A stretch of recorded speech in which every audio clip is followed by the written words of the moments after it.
गणेशानंद जी, नर्मदा जी।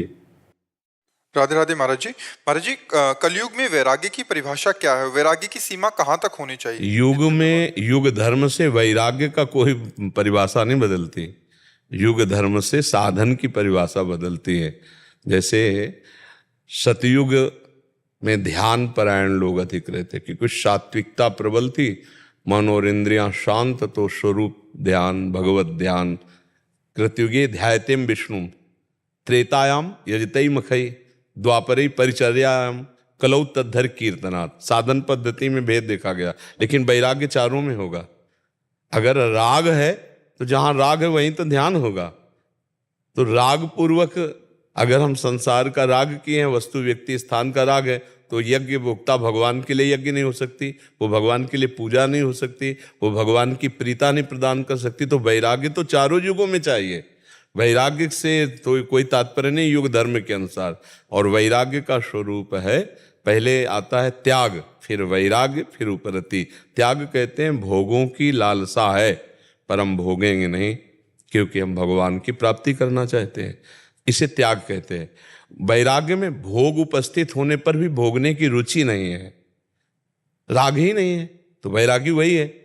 ना कहीं ममता है, ना कहीं भोगाशक्ति है। उपरति, ये भोग है ऐसी स्मृति ही नहीं है, उसे उपरति कहते हैं। तो वैराग्य तो हर साधक को हर युग में चाहिए, पर साधना का भाव बदल जाता है। जैसे अब इस समय है तो ध्यान योग नहीं लग पाएगा, क्योंकि मन बहुत मलिन है, वायुमंडल, खान पान, व्यवहार, कैसे ध्यान लग पाए? अब देखो, जिनके पास मोबाइल है वो ध्यान कर सकते हैं? आप जरा विचार करो। जहां एकाग्रता करने की कोशिश करो तो मोबाइल रखा हुआ, वो तुम्हारी एकाग्रता को बहिर्मुख ही रखेगा, बाहर ही रखेगा, बहिर्मुख रखेगा। अच्छा, 5-10 मिनट हुए, अपने आप मन कहेगा खोल के देखो किसी का मैसेज तो नहीं है, किसी का कोई इमरजेंसी कॉल तो नहीं है। अब वो मतलब बहिर्मुख बनाए रखेगा।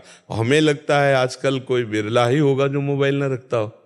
नहीं, बहुत अच्छे साधक, कृपा पात्र जन ऐसे हैं, सैकड़ों हैं जो नहीं रखते हैं, पर कोई बिरला ही नहीं रखता होगा। और दूसरी बात, खान पान इतना मलिन हो चुका है, आप मलिन ना करें तो भी मलिन हो चुका है।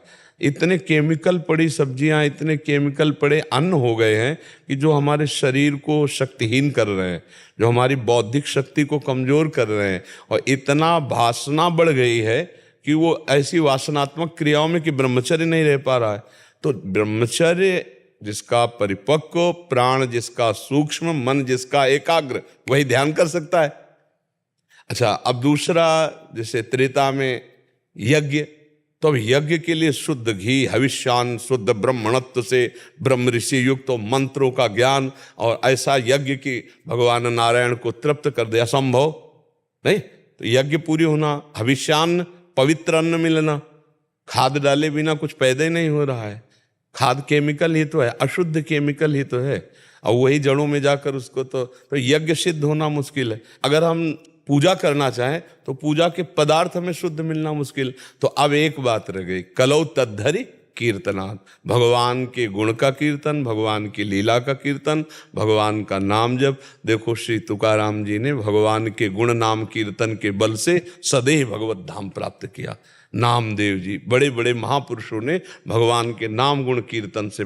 कलयुग केवल नाम आधारा, सुमिर सुमिर नर उत। पर वैराग्य इसमें भी चाहिए। अब भोगों से आप राग करेंगे, मनमानी आचरण करेंगे, तो भगवान नाम जप पाएंगे क्या? पापवंत कर सहज स्वभाव, भजन मूर्ति भाव न काऊ। जो पाप करता रहता है उसका भजन में मन ही नहीं लगता, और पाप की समय बाहुल्यता है, कोई जानता ही नहीं है कि पाप से हटना चाहिए। वैराग्य तो चारों युगों में समान है, लेकिन साधन का भेद हो सकता है। साधन का भेद ये कि जैसे कलयुग में न यज्ञ हो सकती है, और न ध्यान सिद्ध हो सकता है, और न विशाल पूजा हो सकती है पवित्र। इसमें एक ही बात है, भगवान का नाम गुणगान करो, भगवान का नाम जप करो, और नाम के ही ध्यान में रहो, और जितना कर्तव्य है वो पवित्र आचरणों के द्वारा पूर्ण करो, भगवत पूजा मान के, तो भगवत प्राप्ति निश्चित है। जी, एक ऐसा जैसे कभी भजन करने बैठते हैं तो एकांत में बैठते हैं ना, तो बहुत मन व्याकुल होता है और रोने लगता है। तो मन व्याकुल होता है, अगर प्रभु के लिए रोने लगता है तो अच्छा, अगर विषय के चिंतन में जाता है तो हमें क्या परेशानी? कोई परेशानी नहीं। हम नाम जप कर रहे हैं, वो लौट के हमारे पास ही आएगा, हमारे बिना उसका अस्तित्व तो नहीं, हम उसको दस्तखत नहीं करेंगे भोग के लिए, तो वो व्याकुल होकर शांत हो जाएगा और पवित्र हो जाएगा। जैसे जैसे मन जलता है वैसे वैसे पवित्र होता है। समझ रहे हो? हाँ, शांत। अगर भगवान के लिए अश्रु आ रहे तो बड़ी कृपा है, उसको आप प्रकट मत कीजिए, उसको अंतर में रखिए। ठीक है? अंशुल जी नई दिल्ली से। राधे राधे। राधे राधे महाराज जी, आपके चरणों में कोटि कोटि प्रणाम। महाराज जी, कर्म प्रधान है या भक्ति, और अगर किसी एक को चुनना हो तो किसको प्राथमिकता दें? आपने दो जो कहा वो दो हैं ही नहीं, एक ही है। जैसे पूरी सृष्टि श्री भगवान की है, आप जानते हैं, ये बात तो सुना होगा, पूरी सृष्टि भगवान की है ना।